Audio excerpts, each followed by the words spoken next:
Hello बच्चों, let's read the question. Select the correct statements. First, the molecularity of an elementary reaction indicates how many reactant species take part in the step. Second, rate law of an elementary reaction can be predicted by simply seeing the stoichiometry of reaction. Third, slowest elementary step in the sequence of the reaction governs the overall rate of formation of product. Fourth, a rate law is often derived from a proposed mechanism by imposing the steady state of approximation or assuming that there is a pre-equilibrium. Now इस question में हमें 4 statements दी गई हैं और हमें उनमें से correct statement choose करनी है. And the statements mainly revolve around the words like molecularity, elementary reaction and rate determining steps. तो हम कह सकते हैं हमारे इस क्वेश्चन का की कॉन्सेप्ट है factors affecting rate of reaction. तो वन बाय वन इन ऑप्शंस को स्टडी करेंगे और देखेंगे कौन सा ऑप्शन करेक्ट है. Now first option says the molecularity of an elementary reaction indicates how many reactant species take part in the step.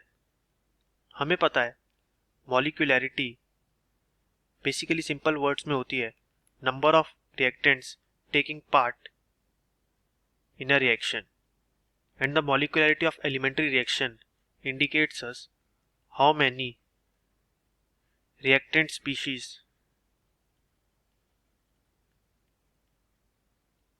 take part in the step. तो हम कह सकते हैं यूनिमॉलिक्यूलर रिएक्शन में ओनली वन मॉलिक्यूल पार्टिसिपेट करता है, whereas bimolecular reaction में 2 molecules participate in the step. तो हम कह सकते हैं कि molecularity of elementary reaction indicate करती है हमें how many reactant species take part in the step. तो ये स्टेटमेंट करेक्ट है. नाउ सेकंड स्टेटमेंट जो हमारे पास है वो है the rate law of elementary reaction can be predicted bye simply seeing the stoichiometry of reaction. Now अब इस क्वेश्चन में जो रेट लॉ है ऑफ एलिमेंट्री रिएक्शन को हम प्रेडिक्ट कर सकते हैं by just looking at the stoichiometry of the reaction. इसको हम एग्जांपल से समझते हैं. सपोज एक रिएक्शन है where 2 molecules of A react with 1 molecule of B to produce C. तो इसको देख के हम रेट लॉ लिख सकते हैं that is equal to K as constant concentration of A raised to the power 2 and concentration of B. So therefore we can say that the rate law of elementary reaction can be predicted by simply seeing the stoichiometry of reaction. तो ये statement भी correct है. तो third statement हमारे पास है the slowest elementary step in sequence of reaction governs overall rate of formation of products. Now जो हमारा स्लोएस्ट एलिमेंट्री स्टेप होता है एक रिएक्शन में उसे हम कहते हैं rate determining step.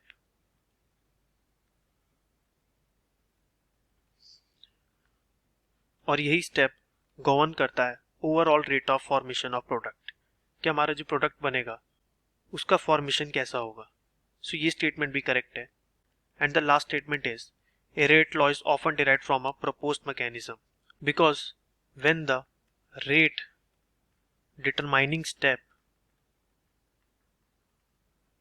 or the slowest elementary step is preceded by a step involving a reversible reaction.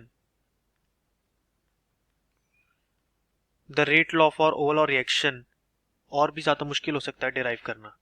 तो हम क्या करते हैं ऐसी रिएक्शन में we assumed it to be a pre-equilibrium reaction where the rate of forward and rate of backward reaction क्या होगा equal. तो देन हमें जो इंटरमीडिएट स्पीशीज मिलेंगी वो हम यूज नहीं करेंगे फॉर्मुलेट करने के लिए rate law for overall reaction. And this approach is sometime necessary when we are dealing with intermediate species. Therefore a rate law is often derived from a proposed mechanism by imposing the steady state of approximation और assuming that there is pre equilibrium is a correct statement. तो हम कह सकते हैं all the 4 statements are correct. That is option A, B, C and D are correct options. So I hope you understood it well. Best of luck.